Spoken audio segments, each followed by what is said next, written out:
അഭിപ്രായം. അജയ്കുമാർ ചങ്ങനാശ്ശേരി എന്നോടൊപ്പം ചേരുന്നു. ശ്രീ അജയ്കുമാർ, അജയ്കുമാർ മമ്മൂട്ടി ഫാനാണെന്ന് തോന്നുന്നു അല്ലേ?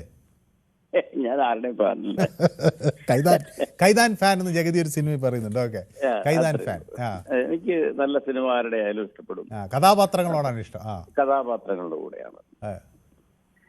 അപ്പൊ ഈ മമ്മൂട്ടിയുടെക്കെതിരെയുള്ള സൈബർ ആക്രമണം അജയ്കുമാറിനെ വേദനിപ്പിച്ചോ, അതോ എന്ത് തോന്നി? നമ്മുടെ സംസ്കാര ശൂന്യതയാണോ അത് പുറത്തു വന്നത്, അതോ എന്താണ് ഈ മൊത്തം വിവാദം കേട്ടപ്പോൾ എന്ത് തോന്നി?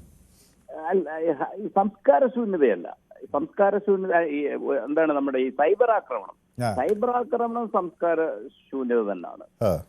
ഇവിടെ സംഭവിച്ച സംസ്കാര ശൂന്യതയല്ല. ഇപ്പം ഈ നമ്മുടെ ഈ വയനാട്ടിലെ ഈ ദാരുണ സംഭവം ഉണ്ടായ അന്ന് തൊട്ട് ഇതിന്റെ അവസാനം വരെ, ഈ സമയം വരെ ടി വിയിൽ കാണുന്ന ഒരു മുഖം, ഏറ്റവും കൂടുതൽ കാണുന്ന ഒരു മുഖം ആ ചെറുപ്പക്കാരൻ്റെയാണ്. അദ്ദേഹത്തിന്റെ രാഷ്ട്രീയം എന്തോ ആയിക്കോട്ടെ, അത് വിട്ടേക്കുക, മനസ്സിലായില്ലേ?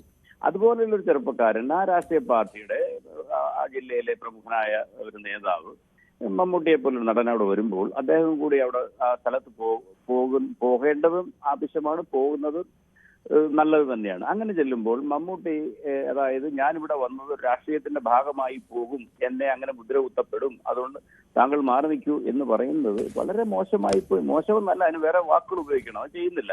കാരണം മമ്മൂട്ടിക്ക് വ്യക്തമായ രാഷ്ട്രീയമുള്ള ആള് തന്നെയാണ്. മമ്മൂട്ടിയുടെ രാഷ്ട്രീയം പല വേദികളിലും അദ്ദേഹം അടിവരയിട്ട് പറഞ്ഞിട്ടുണ്ട്. നമ്മുടെ യൂട്യൂബിൽ ഒരാൾ എനിക്ക് കമന്റ് അയക്കുക കേട്ടോ, അപ്പൊ അങ്ങനെ മനസ്സിലാക്കിയ ഒരാളാണോ എന്ന് എനിക്കറിയില്ല. അജയ്കുമാർ ഉണ്ണി മുകുന്ദൻ ഫാനാണെന്നാണ് പറയുന്നത്. അപ്പൊ ഒരാൾ കമന്റ് അയക്കുകയാണ്, നമ്മുടെ ഷിജുവാ. അപ്പൊ അജയ്കുമാറിനെ ശ്രദ്ധിക്കുന്നതാണ്. ഉണ്ണി മുകുന്ദൻ ഫാനാണ്. ഞാൻ ഓർക്കുന്നില്ല എപ്പോഴും ഉണ്ണി മുകുന്ദനെ പിന്തുണച്ചിട്ടുണ്ടോ എന്ന്. പക്ഷെ അതൊരു ഉണ്ണി മുകുന്ദൻ ഫാനാണെന്നാ പറയുന്നത്. എനിക്കറിയില്ല, ഒരു പക്ഷേ എവിടെയെങ്കിലും ഞാൻ താടി വെച്ചിട്ടുണ്ട്, അതുകൊണ്ടായിരിക്കും. എവിടെയെങ്കിലും ഫോട്ടോ കണ്ടിട്ടുണ്ടല്ലോ, അതൊന്നും. ശരി.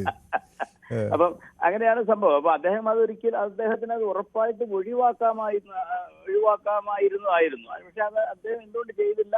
ആ ഒരു നിമിഷത്തിൽ എന്താണ് അദ്ദേഹത്തിന് പറ്റിയതെന്ന് അദ്ദേഹം സ്വയം ചോദിക്കട്ടെ. ഏതായാലും അദ്ദേഹം ചെറുപ്പക്കാരനെ വിളിച്ച, പാർട്ടി സെക്രട്ടറിയെ വിളിച്ച് മാപ്പ് ചോദിക്കുകയോ അല്ലെങ്കിൽ തനിക്ക് പറ്റിയ അവസ്ഥ പറയുകയും അവർ തമ്മിൽ അത് എഗ്രി ചെയ്യുകയും ചെയ്തു. ഇനി ഞാൻ മറ്റൊരു കാര്യം ഇവിടെ ഈ നിമിഷം പറയാൻ ഉദ്ദേശിക്കുന്നത്, മമ്മൂട്ടിക്ക് പകരം ആ സ്ഥാനത്ത് സുരേഷ് ഗോപി ആയിരുന്നെങ്കിൽ എന്തായിരുന്നേനെ? ഇന്ന് ആകെ ബഹളം കോലാഹലമായല്ലേ?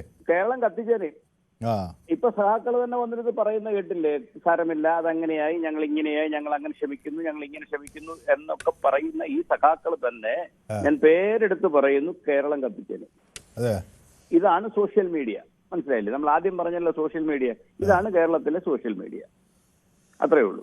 ഓക്കെ, വ്യക്തമാണ് താങ്കളുടെ അഭിപ്രായം. സുനിൽ പറയുന്നത് എന്നോട്, സുനിൽ 2391 പറയുന്നത്